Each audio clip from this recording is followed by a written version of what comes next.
This video is about prices in the local real estate market in 2026 and which way are they heading. I've been a realtor for over 20 years, and something that I see happening right now is I have two different types of client profiles. I have quite a few buyers who are waiting to pull the trigger on a purchasing decision until prices collapse. I've also got quite a few sellers who are waiting for the market to heat up and for prices to go up before they put their homes on the market. Who's right? Let's talk about it. Okay, look, there's no shortage of fear-based news about the economy and the housing market at any given time. But I want to share some of the actionable intelligence that I talk about with clients all the time.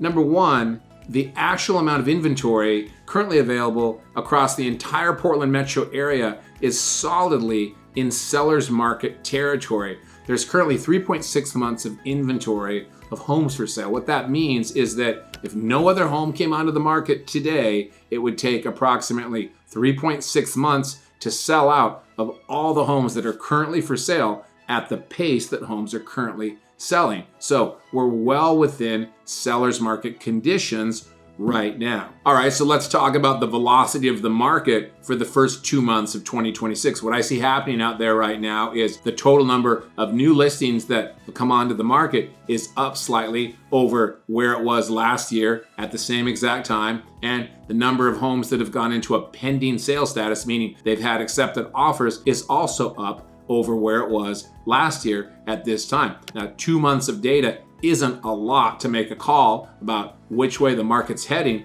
but that looks positive at the moment. Another interesting thing to note is recently I looked at the average change in the closed sale price for all of the different areas that make up the Portland metro area. And what I discovered is, with only a few exceptions, like way out in Northwest Washington County, for example, the average change, if you look at the average sale prices over the past 12 months, is about minus 5%. But that was one of few exceptions. In all of the other areas that make up the Portland metro area, in the areas where that average sales price had actually trended down over the past 12 months, it was only down by about 1 to 1.7%. That's well within a range that you could typically negotiate off the asking price if you were buying a home right now. And in the other areas where that average change in the closed sale price had gone up, it was up to as high as 3% in some areas. But that's still not a wild swing in either direction. So what does that tell us? It tells me that the bottom isn't falling out of the market, and the market also isn't inflating at a red hot pace. Another important upcoming event that's going to happen later this spring, on May 23rd, Jerome Powell, the chairman of the Federal Reserve, is leaving that position. There's a lot of speculation that his replacement is going to take steps to lower interest rates. Now, let's talk about what do all these factors mean for buyers and sellers. If you're thinking about buying later this spring or summer, you don't have to sit on your hands waiting to see if interest rates are going to drop. The best thing that you could do right now is get pre-qualified by a reputable lender. If you haven't done that already, it's really one of the most powerful first steps you can take, because you'll find out what loan programs exist out there that you can qualify for and what's your buying power. Once you know that, you're in a powerful position to buy a home now or later, depending on interest rates or opportunities that exist right now in the market. Now, I said earlier that we're still in a seller's market if you look at the Portland metro area on the whole, but there actually are a lot of buying opportunities out there in some areas. There are homes that have sat on the market for a long time, and those sellers tend to be very motivated. You might be surprised by how good a deal you could negotiate on a home that has a high number of days on market, for example. Or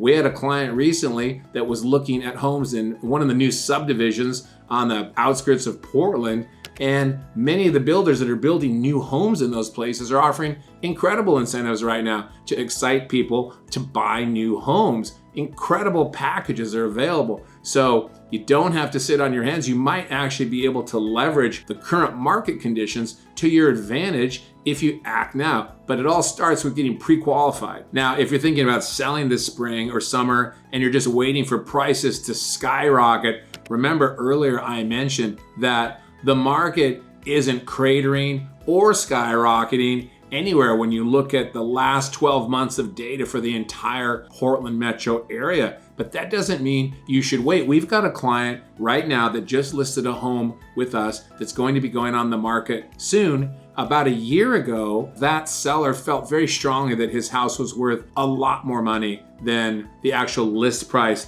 that we've established now. And that's hard. That's hard for all sellers to come to grips with a lower price than what they may have previously thought their home was worth, myself included. But in this case, our client has already found another home in his dream location that had been sitting on the market for a long time, and he was able to negotiate an incredible deal on that property, and also found that the seller of that property was willing to accept a contingent offer. So it's contingent on the sale of his current home. Therefore, he is very willing to price it at the actual market value for today's market conditions to get it sold fast. And in the end, he's going to come out ahead. Finally, I want to mention another avenue that works for some people. It has to do with off-market sales. Now, I've been a realtor for over 20 years. At any given point in time, I often know of homes that are available in the local market that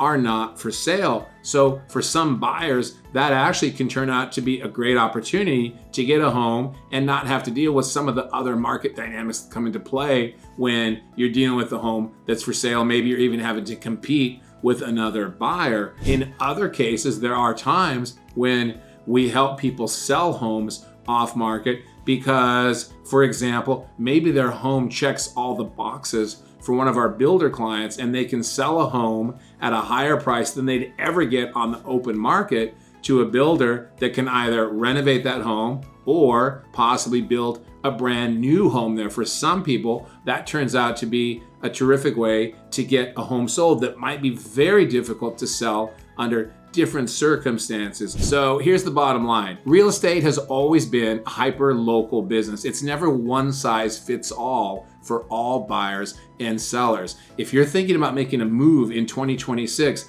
let's have a conversation and devise a strategy that'll help you achieve your goals. You might be surprised by what's possible when you dig in below the current headlines to really explore that. I'd love to talk to you. I'm easy to find. Please feel free to reach out to me anytime at my contact information below.